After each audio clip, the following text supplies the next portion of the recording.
Morning, this is your guy, Snapfix. I'm going to be teaching you symptoms of a bad brake booster. What is a brake booster is actually, just like the name implies, is used to boost the brake. And this helps you to reduce the amount of energy which you're going to be using to step on the brake pedal. So it's more like a brake assistance component in your car. So when the brake booster starts to fail, you often notice some of the symptoms I'm going to be listing in this very video here. So pay a very good attention to what I'm going to be teaching you. And I'm going to be very brief about teaching you symptoms of a bad brake booster which you may likely come across with your car. First is a poor throttle response. A poor throttle response can be coming from a brake booster because the brake booster also not just only help you to do your braking, but also help to improve, to stabilize the engine when you are accelerating. So this is the brake booster of your car. It's different from the brake master, but the brake master is actually attached to it. The second symptoms of a bad brake booster is a rough idle. A rough idle is serious engine surging, going up and down and throwing problems, error code relating to mass airflow sensor. If you're diagnosing this using your mass airflow sensor, you should be seeing like 5 to 10 grams of air coming in, which is astronomically high. All right. So in such situation, you will find a problem where you're going to be replacing the mass airflow sensor one after the other, but still the problem is not solved. So a simple, quick check to be able to solve this problem by yourself is quickly going ahead and check. They have a check valve. Some of them have a check valve like this very car. Here, I can see where the check valve is, but this is the hose. So if it is detached from there, maybe for any mistake, you actually detach it while trying to work on the car. You will have a surging idle because it's introducing a metered air into the engine. So you're going to be having a black smoke coming up, an engine unstable, engine lacking power, cylinder misfire, and host of other problems which you're actually going to be coming across here. The next symptoms of a bad brake booster in your car is black smoke hitting your tailpipe. When you have a black smoke hitting your tailpipe, it could be actually be coming from a bad brake booster due to the fact that when the brake booster fails, it doesn't seal up the brake system anymore. So there is unmetered air flooding your engine from the brake when you're stepping on the brake pedal. So you want to check for your brake booster issue. If you have a lot of other common problems, which I'm listing right here, associated, then you could be damn sure that you have a bad brake booster, and replacing it is often going to help in reducing or solving the black smoke or excessive fuel consumption in your car, which you're having as a failed brake booster, which is introducing vacuum into the car.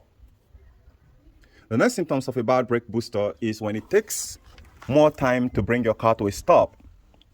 When it takes more time for you to bring your car to a stop, you could be having a bad brake booster. But before doing that, you want to also make sure that you have a very good brake pad, because if your brake pad is worn out and no more active to bring your car to a stop, then you're going to be stepping more on your brake pedal to actually stop the car, which you actually sometimes going to be confusing to be a bad brake booster. But if you have a very good brake pad, but still you're finding that you're footing more on the brake pedal to actually bring the car to a stop, then you could be having a bad brake booster.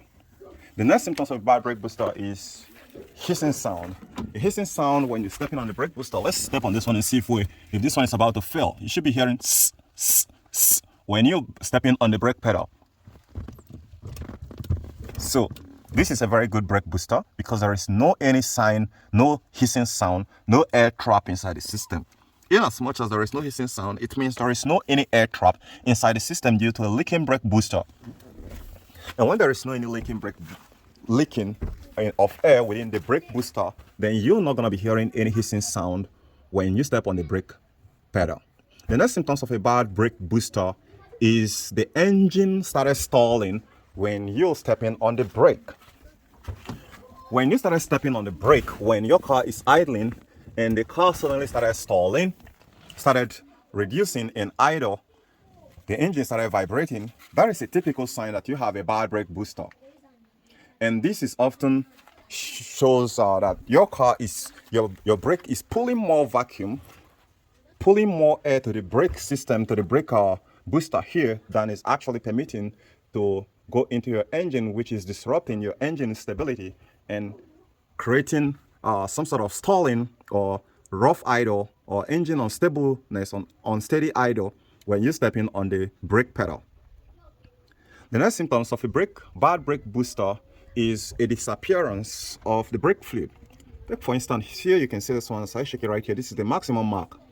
If you often find out that you're often topping off the brake fluid in your car very much more frequently, each time you're topping off a brake fluid, it is a clear sign that you could be having a bad brake booster that is sucking up the brake fluid. Most of the times, when you're topping off a brake fluid in your car, it could also be a sign of a bad brake master as much as a bad brake booster. So it is imperative to investigate this very properly before you can start replacing one part or the other. The next symptoms of a bad brake booster in your car is when you are noticing that this brake pedal becomes very stiff and not soft. When you notice that there is more, first of all, let me explain this. When you start up your car, before you start up your car, the brake should be hard and stiff. But the moment when you start up your car, and the reason that is because when you didn't start up your car, there is no vacuum introduced that is pulling air from the brake to activate the brake to assist you in braking through the brake booster. So that is why it is stiff. But as soon as you start up the car, then this brake should become softer because there is introduction of vacuum from the engine.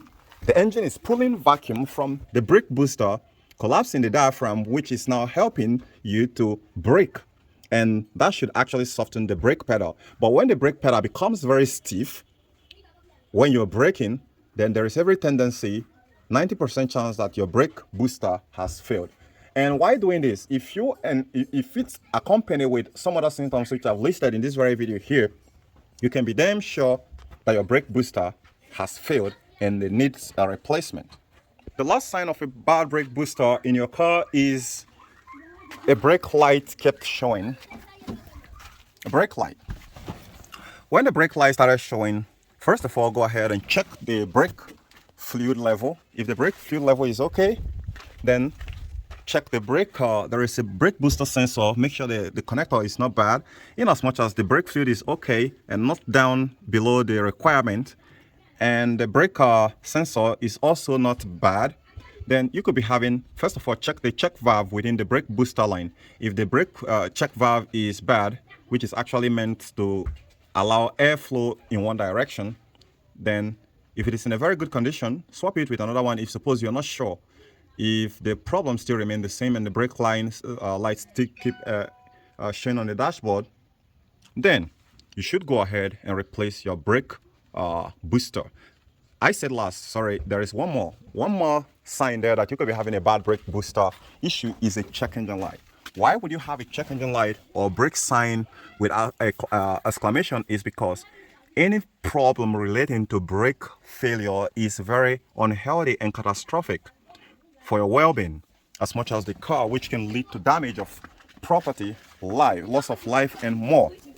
So guys, I know that this video have helped you to identify a bad brake booster in your car much more than some other videos which you might have actually watched. The last thing which I'm going to be using to cap this up, which most times it might not be just as a bad brake, but a loose brake boost line. If you start up your car and your car is unstable and wouldn't maintain idle and just stall and shut down, it's either that you have a bad brake booster or the brake booster line, the brake vacuum line, booster vacuum line, which is this guy here, is disconnected. Some car, you can just come straight from the brake booster here to the top cylinder here. So find yours and make sure that the line is not cracked or damaged.